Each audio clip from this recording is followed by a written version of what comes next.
Hi అండి, welcome to my channel Bhagyalakshmi పచ్చ. ఎలా ఉన్నారు? బాగున్నారా? నేను కూడా చాలా బాగున్నాను. అందరికీ గుడ్ మార్నింగ్. ఇప్పుడైతే నిద్ర అయితే లేచాను. ఇంకా బయట కసువులు అయితే ఊడుస్తున్నాను. ఈరోజు పిల్లలకి స్కూల్ లేదు కదా, సెలవు కదా. ఇంక ఈరోజు అయితే కొంచెం నిదానంగా పనులు చేసుకోవచ్చు. నిన్న ఒక్కరోజే కొంచెం హడావుడిగా అనిపించింది, కానీ ఉదయాన్నే మా ఇంటి దగ్గర మాత్రం ఆకుకూరలు అమ్మేవాళ్ళు, ఇలా ఫెనాయిల్ అమ్ముకునే వాళ్ళు, కోడిగుడ్లు అమ్మేవాళ్ళు, ముగ్గని, ఉప్పని, ఇంకా ఉదయం నిద్ర లేచానంటే ఇంకా వినిపించేది ఇవే శబ్దాలు అనుకోండి. ఎవరి పనులు వాళ్ళు చేసుకోవాలి కదా. ఆకుకూర వాళ్ళు అనుకోండి, ఉదయాన్నే మనం కూర చేసుకుంటాం కదా. కొంతమంది పొలాలు వెళ్ళే వాళ్ళు ఉంటారు, పనులకు వెళ్తారు. వాళ్ళు ఉదయాన్నే కూర చేసుకోవాలంటే ఉదయం కూరగాయలు ఉండాలి కదా. అందుకని వాళ్ళు మాత్రం 5 గంటలకల్లా వచ్చేస్తారు అనుకోండి. 5 గంటలకు వచ్చేసి ఊరు మొత్తం తిరుగుతూ ఉంటారు. ఊళ్ళో వాళ్ళేం కాదు, పొరుగురు నుంచి రావాలి. వాళ్ళు ఎన్ని గంటలకు నిద్ర లేచి ఇవన్నీ రెడీ చేసుకొని ఇక్కడికి ఇంకా 6 గంటలకి 5:30 కల్లా వచ్చేస్తారనుకోండి.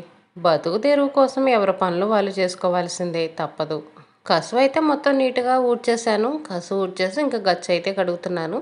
కొన్ని నీళ్లు గచ్చు మీద చల్లాను, మట్టి కానీ పేడమరకలు కానీ ఉంటే నానిపోతాయని. ఇంకా తర్వాత కొన్ని నీళ్ళతోటి ఇంక ఇదిగోండి పుల్లల చీపురు తీసుకొని రుద్ది అయితే కడుగుతాను. ఇలా రుద్ది కడిగాను అనుకోండి, గచ్చు అనేది చాలా నీట్గా ఉంటుంది. మట్టి మరకలు అన్నీ లేకుండా ఉంటాయి. నార్మల్గా ఊరక చల్లి ఊరుకున్నాం అనుకోండి, నీళ్ళు ఎక్కడవక్కడే ఆగిపోతాయి. పిల్లలు కానీ ఇంట్లో వాళ్ళు కానీ ఎవరన్నా తొక్కారనుకోండి, మొత్తం మురికి మురిగ్గా మురికి అడుగులుగా ఉంటుంది. అందుకనే ప్రతిరోజు చీపురు తీసుకొని ఇలా రుద్ది కడుగుతాను. ఇంక ఇక్కడ రోడ్డు ఉంది కదా, రోడ్డు మీద అయితే నీళ్లు నిలబడతాయి. అంటే మా ఇంటి ముందు ఉన్న గచ్చు మీద నుంచి నీళ్ళన్నీ రోడ్డు మీదకి వచ్చేస్తాయి. అక్కడ చిన్న గుంతలాగా పడింది, ఆ గుంతలో అయితే నీళ్లు నిలబడతాయి. ఇంకా చీపురు తీసుకొని మొత్తం ఆ గుంతలో కూడా కుట్టేస్తాను. అరుగులు కూడా కొన్ని వాటర్ పోసి చీపురు తీసుకొని రుద్ది అయితే కడుగుతాను. ఇలా రుద్ది కడిగాను అనుకోండి, మురికి అనేది లేకుండా ఉంటుంది. ఇంకా ఎవరో ఒకళ్ళు కూర్చుంటూ ఉంటారు. గచ్చు ఆరిపోయిందంటే ఇంకెవరో ఒకళ్ళు కూర్చుంటారు. ఇక్కడే ఆటోలు ఆగుతూ ఉంటాయి. ఎవరన్నా సత్తనపల్లి ఎక్కడికన్నా వెళ్ళటానికి ఆటోల కోసం ఇంకా ఇక్కడే వెయిట్ చేస్తూ ఉంటారు. ఆకుకూరలు చూడండి ఎంత ఫ్రెష్గా బాగున్నాయో కదా.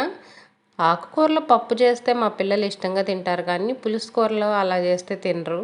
ఎక్కువ నేను తోటకూర తీసుకుంటాను. తోటకూర తీసుకొని పప్పు అయితే వండుతుంటాను. అప్పుడప్పుడు పాలకూర తీసుకుంటాను. పాలకూర ఎందుకంటే ఎక్కువ ఫ్రెష్గా ఉండదు, అది వడబడిపోయినట్టుగా నలిగినట్టుగా ఉంటుంది. అందుకని ఎక్కువ శాతం తోటకూర అయితే తీసుకుంటాను. ఎండలకు ఏమో కానీ ఆకుకూరలు అనేవి అంత ఫ్రెష్గా అయితే ఉండట్లేదు. ఈరోజైతే కూరగాయలు ఉన్నాయి ఇంట్లో నాకు, ఇంకా అందుకని ఆకుకూర అయితే తీసుకోవట్లేదు. ఆకుకూర శనివారం వండకూడదు అంటారు. నూనె కూడా శనివారం తీసుకురాకూడదు అంటారు. ఆకుకూర ఒకటి, నూనె ఒకటి శనివారం రోజు కొనకూడదు అంటారు.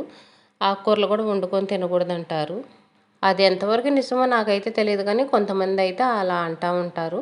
ఇంకా గుర్తుందనుకోండి, శనివారం రోజు ఆకుకూర తీసుకోవటం, ఆయిల్ అవి అయితే తీసుకోను. గుర్తు లేదనుకోండి, ఇంకా గుర్తు లేనప్పుడు ఇంకేం లేదు, మర్చిపోయినప్పుడు చేసేది ఏం లేదు, తీసుకుంటూ ఉంటాను. బయట అయితే సింపుల్గా చిన్న ముగ్గు వేసాను, చిన్న డిజైన్ అయితే వేసాను. తర్వాత ఇంక ఇంట్లోకి రాగానే మంచాలు అయితే తీస్తున్నాను. పిల్లలైతే ఇంట్లో పడుకొని నిద్రపోతున్నారు. ఇదైతే బయట వరండా. బయట వరండాలో ఉన్న మంచం తీసి నిలబెట్టేసి ఇంకా మంచం మీద ఉన్న దుప్పట్లు, దిండ్లు అన్నీ తీసి అయితే సర్ది పెట్టేశాను. ఇంకా నవీనకి స్కూల్ లేదు కదా, కొంచెం టిఫిన్ అనేది లేటుగా చేయొచ్చులే అని బయట కసువులు అయితే ఊడుస్తున్నాను. ఎండ వస్తుంది బాగా చూడండి, ఇప్పటికే ఎంత ఎండ వచ్చిందో. ఎండ అనేది మా ఇంట్లోకి బాగా ఎక్కువగా వచ్చింది, ఎండ ఫోక్స్ అనేది. పక్కన ఇల్లు లేదు, అంతా రోడ్డు ఖాళీ ప్లేస్ ఉంటుంది కదా, బాగా ఎండ ఫోక్స్ అనేది ఎక్కువగా వచ్చేసిద్ది. ఇటువైపున ఇల్లు ఉంది కానీ ఒకవైపునైతే ఇల్లు లేదు. ఇంకా మెయిన్ రోడ్ అది, ఆటోలు, బైకులు, ట్రాక్టర్లు ఇంకెక్కువ తిరుగుతూనే ఉంటాయి. ఉదయం నిద్ర లేచామంటే ఇంకా మాకు ఎక్కువ ఈ శబ్దాలు ఏననుకోండి. కూరగాయలలో, ఆకుకూరలలో కేకలేస్తూ ఉంటారు, ఆ శబ్దాలు ఎక్కువగా వినిపిస్తాయి. ఇంకా ఆటోలు, బైకులు, ట్రాక్టర్లు ఈ శబ్దాలు ఏననుకోండి ఎక్కువ మాకు. ఉదయం పల్లెటూరులో కోడికోతలతో నిద్రలేస్తారంటారు, మాకైతే అవి కాదు, మాకైతే ఇవేను. ఇంట్లో పనంతా అయిన తర్వాత ఒక్కోసారి గొంతులు అవి ఊడవాలనిపించట్లేదు, ఇసుక వస్తుంది. ఇసుకని కాదు, ఎండ వస్తుంది బాగా. ఎండొచ్చి ఎండలో కసువులు ఊడవాలంటే ఇబ్బందిగా అనిపిస్తుంది, బాగా చెమటలు గారుతా ఇంకా పని చేయాలనిపించట్లేదు. అందుకనే ఉదయాన్నే బయట వరకు కసువులు ఊడ్చాను అనుకోండి, తర్వాత ఇంట్లో పని అయిన తర్వాత కసువులు ఊడ్చుకోవచ్చు. తుడవటం అనేది కూడా ఇంకా లాస్ట్లో తుడుచుకోవచ్చు. గొంతులు అవన్నీ రోజు తొడవను కదా, ఇంకా వాటర్ పోసి ఎప్పుడో వారానికి 10 రోజులకు ఒక్కసారి కడుగుతూ ఉంటాను. ఈ మధ్య అయితే ఇంకా వర్షాలు పడతానే ఉండే కదా, వర్షాలు పడటం వల్ల ఎక్కువ కడగను కూడా కడగట్లేదు. బయట కసువులు ఊడ్చేసి ఇంకా అంట్లు కడగటానికి అంట్లన్నీ టబ్బులు అయితే వేస్తున్నాను. ఇంక ఇదిగోండి కొన్ని డబ్బాలు అయితే ఖాళీ అయినాయి. కందిపప్పు అయిపోయినాయి, శనగిత్తనాలు ఉన్నాయి కదా అవి కూడా అయిపోయినాయి. ఇంకా అయిపోయినాయి అన్నీ చూసి ఇంక టబ్‌లో పడేస్తున్నాను కడిగేద్దాంలని. ఉదయం పూట అంట్లనేవి కొంచెం తక్కువగా ఉంటాయి. టిఫిన్ చేయలేదనుకోండి, టిఫిన్ చేయనప్పుడు ఇంక అంట్లనేవి తక్కువగా ఉంటాయి. నైట్ మనం అన్నం తిన్న అంట్లే గదా! ఇంక అంతవరకే ఉంటాయి. అందుకనే ఉదయం పూట ఇలాంటి ఎగస్ట్రా అంట్లయితే యేసుకుంటాను. టిఫిన్ తిన్న అంట్లు, నైట్ అంట్లు 2 ఒకేసారి కడుగుతాను చూడండి. అప్పుడైతేనేమో సాయంత్రం పూట అంట్లు తక్కువగా ఉంటాయి గదా! ఇలాంటి ఎగస్ట్రా అంట్లు అప్పుడు సాయంత్రం పూట కడుగుతాను. అంట్లును బట్టి, వీలుని బట్టి కడుగుతా ఉంటాను. ఈరోజు ఉదయం కొంచెం తక్కువగానే ఉన్నాయి. పిల్లలకు గూడా స్కూల్ లేదు గదా అని చెప్పేసి ఈ 2 డబ్బాలైతే కడుగుతున్నాను. ప్రస్తుతానికి అయిపోయింది ఈ 2 డబ్బాలే. ఇంక ఈ 2 డబ్బాలు కడుగుతున్నాను. ఎండనేది వచ్చేటప్పటికి ఇంక పనులన్నీ ఆపకుండా ఒకదాని తర్వాత ఒకటి చేస్తుంటాను. ఒక్క పని ఆపేసి అలా కూర్చున్నామంటే ఇంక పనులు మొత్తం ఆగిపోతాయి. అందుకని కాసేపు కూడా కూర్చోను. టీ తాగుతా, వాటర్ తాగుతా కూడా కూర్చోను. ఈ పనులు అంట్లు అవి అయిపోయిన తర్వాతే ఇంకా వాటర్ తాగటం ఆ పనులు చేస్తాను. ఒక్కొక్క రోజేమో ఇంకా ముందు వాటర్ తాగేసి అంట్లు కడగటం అలా అయితే ఉంటుంది. ఉదయం పూట ఫోన్లు కూడా ముట్టుకోకూడదు. ఫోన్లు ముట్టుకున్నామంటే ఇంక అక్కడే ఆగిపోతాము. ఫోన్లు కానీ టీవీలు కానీ ఏమీ లేకుండా ఇంక మన పనిలో నిమగ్నం అవటమే. ఈ పని చేసుకోవాలి, తర్వాత నెక్స్ట్ మళ్ళీ వెంటనే ఈ పని చేయాలి, ఇంక ఇదే ఆలోచన ఉండాలి మనకి. వేరే ఆలోచన అనేది ఉండకూడదు. వేరే ఆలోచనలోకి పోయామంటే ఇంక పనులు మొత్తం ఆగిపోతాయి. తర్వాతైనా మనం చేసుకోవాల్సిందే, ఎవరు చేసేవాళ్ళు ఉండరు. ఇంకా అదేదో పని అనేది టైం ప్రకారం త్వరగా చేసుకున్నాం అనుకోండి, ఇంకా ఖాళీగా ఉన్న టైంలో వేరే పనులు చేసుకోవచ్చు. ఫోన్ చూసుకుంటా కూర్చోవచ్చు, టీవీ చూసుకుంటా కూర్చోవచ్చు, ఇంకే పనైనా చేసుకోవచ్చు. ఉదయం చేయాల్సిన పనులు ఉదయం చేసి పక్కన పడేసామనుకోండి, ఇంకా మనల్ని కదిలిచ్చే వాళ్ళు ఉండరు. మనకు కూడా హాయిగా ప్రశాంతంగా అనిపించిద్ది. పళ్ళన్నీ అక్కడ పెట్టి కూర్చున్నా కానీ మనకు మనశ్శాంతి ఉండదనుకోండి, పళ్ళన్నీ కల్లోకే వస్తుంటాయి. టీవీ చూసినా ఫోన్ చూసినా కానీ ఒకవైపు మనసు అనేది ఇటువైపుకి లాగుతూ ఉంటుంది. అంట్లు కడిగేసి ఇంక అదిగోండి పక్కనైతే పెట్టేశాను టబ్బు. ఇంక వెంటనే బట్టలైతే ఉతుకుతున్నాను. బట్టలు సర్ఫ్‌లో నానబెట్టాను కదా! ఇంక లైట్‌గా సబ్బు పెట్టేసి బ్రష్ కొట్టేసి అయితే ఉతుకుతాను. ఇప్పటికే ఎండ చూడండి కొంచెం గాబు దగ్గరలోకి వచ్చేస్తుంది. ఇంకొక అరగంట గనక లేట్ చేశానంటే ఇంక మొత్తం ఎండొచ్చిద్ది. ఎండలో కూర్చొని పనులు చేసుకోవాల్సి వచ్చిద్ది. ఇంకా పిల్లలు నిద్రపోతానే ఉన్నారు. వాళ్ళని లేపినా ఇంకా టిఫిన్ టిఫిన్ అని గొడవ చేస్తారు. మన పనులు ఆగిపోతాయి. అందుకే వాళ్ళు నిద్రపోయేటప్పుడే ఈ పనులన్నీ చేసుకున్నాం అనుకోండి, వాళ్ళు నిద్ర లేచేటప్పటికి ఇంక నిదానంగా మనం టిఫిన్ అయితే చేయొచ్చు. ఇంకా పిల్లలు టిఫిన్ అయితే అడగట్లేదు. ఇంకా నిద్రపోతానే ఉన్నారు. ఈలోపు నేను కూరగాయలు అయితే కట్ చేస్తున్నాను. ఈరోజు బెండకాయ కూర అయితే చేస్తున్నా. బెండకాయలు ఇందాకే కడిగి ఆరబెట్టాను కదా! ఆరిపోయినాయి. బెండకాయలు కడిగేసి నేను అంట్లు కడిగి బట్టలు ఉతికి ఈ 2 పనులు చేశాను కదా! ఈ 2 పనులు చేసేటప్పటికి బెండకాయలు బాగా ఆరిపోయినాయి. ఎండ, గాలి ఎక్కువగా వస్తుంది కదా! కాసేపు బయట పెట్టేటప్పటికే మొత్తం శుభ్రంగా ఆరిపోయినాయి. ఈరోజు కూర అయితే అందరూ తింటారు కానీ హాఫ్ కేజీ బెండకాయలు నలుగురికి రావాలంటే ఒక్క పూటకే కొంచెం కష్టంగా అనిపించిద్ది. కొంచెం ఏదో ఒక పచ్చడి వేసుకొని ఈ కూర అయితే వేసుకుంటాము. ఇంట్లో కాకరకాయలు అయితే ఉన్నాయి. ఇంకా సాయంత్రం కాకరకాయలు ఫ్రై అయితే చేస్తాను. ఈ పూట బెండకాయ ఫ్రై సరిపోయినా ఇంకా సాయంత్రం కాకరకాయల కారం అయితే వేసుకోవచ్చు. కొంచెం మిగిలినా కానీ ఇంకా కూర చేసినప్పుడు కొంచెం కూర కొంచెం కారం అనేది 2 రోజులైతే సరిపోయిద్ది. ఉదయాన్నే 2 కూరలు అయితే చేయను నేను. నాకు చాలా కష్టంగా పని ఎక్కువగా అనిపించిద్ది. అంట్లు కూడా ఎక్కువ వచ్చినాయి అన్నట్టుగా అనిపించిద్ది. అందుకని ఎక్కువ శాతం నేను ఉదయం అయితే 2 కూరలు చేయను. ఉదయం ఒక కూర, సాయంత్రం చేస్తాను. అంతేగాని ఉదయాన్నే 2 కూరలు చేయడం అనేది నా వల్ల అయితే అసలు కానే కాదు.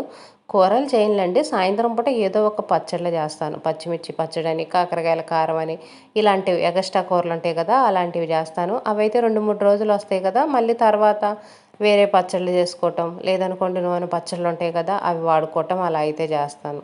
ఇంక ఈలోపు పిల్లలైతే నిద్రలేచారు. పిల్లలకైతే దోసలు పోసిస్తున్నాను.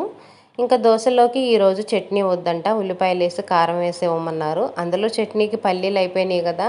నిన్న శనగపప్పు చట్నీ చేశాను. పిల్లలకి నచ్చలేదండి. చట్నీ తినలేదు, అలాగే వదిలేశారు. ఈరోజు చట్నీ వద్దులే, మామూలుగా కారం వేసి ఉల్లిపాయలు వేసి దోసలు పోయమన్నారు. అందుకని ఈరోజైతే ఇలా దోసలు పోసిచ్చాను ఇంట్లో వాళ్ళందరికీ. దోసల పిండి కూడా అయిపోయింది. ఇంకా రేపు పిండి వేసుకోవటము, వేరే టిఫిన్ ఏదో ఒకటి చెయ్యాలి.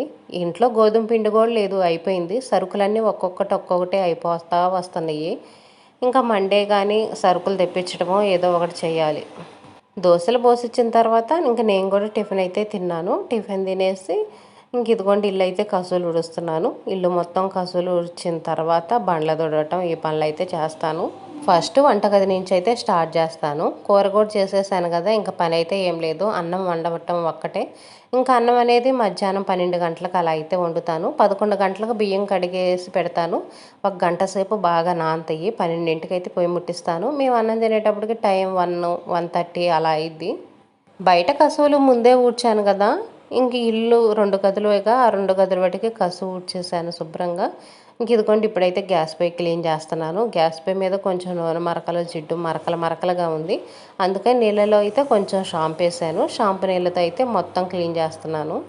ఒక గిన్నెలో కొన్ని వాటర్ అయితే తెచ్చుకుంటాను. వాటర్ తీసుకొచ్చుకొని ఇలాంటి చిన్న క్లాత్ కర్చీఫ్ లాంటిది తీసుకొని ఇంకా దాన్ని వాటర్లో ముంచుతా పిండుతా తుడుస్తూ ఉంటాను. ఊరక నీళ్లు జల్లి క్లాత్ తీసుకొని తుడవటం అలా తుడిస్తే నీట్గా అనిపించదు. వాటర్లో ముంచి క్లాత్ పిండేసి 1కి 2 సార్లు పిండుకొని తుడుస్తూ ఉన్నామనుకోండి, జిడ్డు మరకలు అనేవి, పిండి మరకలు అనేవి అన్ని మరకలు లేకుండా నీట్గా ఉంటుంది. అందరూ ఈ అట్టలు తీసేసి వాల్పేపర్స్ అంటించుకోండి అని చెప్తా ఉన్నారు, కానీ నాకే కుదరట్లేదు. పని గడిచిపోతుంది కదా, మళ్ళీ అవి బుక్ చేసుకోవటం, అవి ఎంత రేట్ ఉంటాయో, ఎందుకు డబ్బులు వేస్ట్ అని కూడా సగం ఆలోచిస్తున్నాను నేను. ఎంత స్టిక్కర్స్ అంటించినా కానీ టైల్స్ పెట్టుకున్నట్టే ఉండదు. కొన్ని రోజులకి అవి కూడా చినిగిపోవటము, కలర్ చేంజ్ అవ్వటం అలా జరుగుతూ ఉంటుంది. అవి కొత్త వాటిలాగా ఏమి ఉండవు కదా, 1 సంవత్సరం అయిన తర్వాత పాతబడిపోతాయి. మళ్ళీ వాటిని తీసేసి కొత్తది తీసుకోవాల్సి వచ్చింది. ఇంకెందుకులే అని చెప్పేసి డబ్బులు వేస్ట్ చేసుకోవటం అని ఆలోచిస్తున్నాను. అవి ఎంత కాస్ట్ ఉంటాయో కూడా తెలియదు నాకు. నేనైతే చూడలేదు. ఎందుకులే ఇప్పుడు వేస్ట్ ఖర్చులు అని చెప్పేసి నేనైతే వాటి జోలి వెళ్ళట్లేదు. అందులో ఇప్పుడు పిల్లలు చదువులు, డబ్బులు చాలా ఎక్కువ అవుతున్నాయి. ఇంకా వేస్ట్ ఖర్చులు అనేవి తగ్గించుకుందాం అనుకుంటున్నాను. చూడాలి ఎలా ఉంటుందో. పొయ్యి అయితే మొత్తం నీట్గా తుడిచేసాను. ఇంక ఇదిగోండి ఈ స్టాండ్లు అయితే తుడుస్తున్నాను. స్టాండ్లు అనేవి ఎక్కువ గలీజ్గా ఉన్నాయి అనుకోండి, అంట్లు కడిగేటప్పుడు అంట్లో వేసి కడుగుతాను. ఏదో కొంచెం లైట్గా డస్ట్ అనేది ఉందనుకోండి, ఇంక ఇలా క్లాత్ తీసుకొని అయితే తుడిచిపెట్టుకుంటాను. ఇంకా బండ్ల తుడిచే డ్యూటీ అయితే మా అమ్మాయిది కదా, ఇంక ఇంట్లో పని మొత్తం అయిపోయినట్టే. ఇంక ఇప్పుడు స్నానం చేసి ఇంకా వీడియోలు తీసుకోవటం, ఎడిటింగ్లు చేసుకోవటం, ఇంక ఈ పనులు అయితే ఉంటాయి నాకు. వీడియో నచ్చితే లైక్ చేయండి, షేర్ చేయండి, సబ్స్క్రైబ్ చేసుకొని వీడియో ఎలా ఉందనేది కామెంట్ పెట్టండి.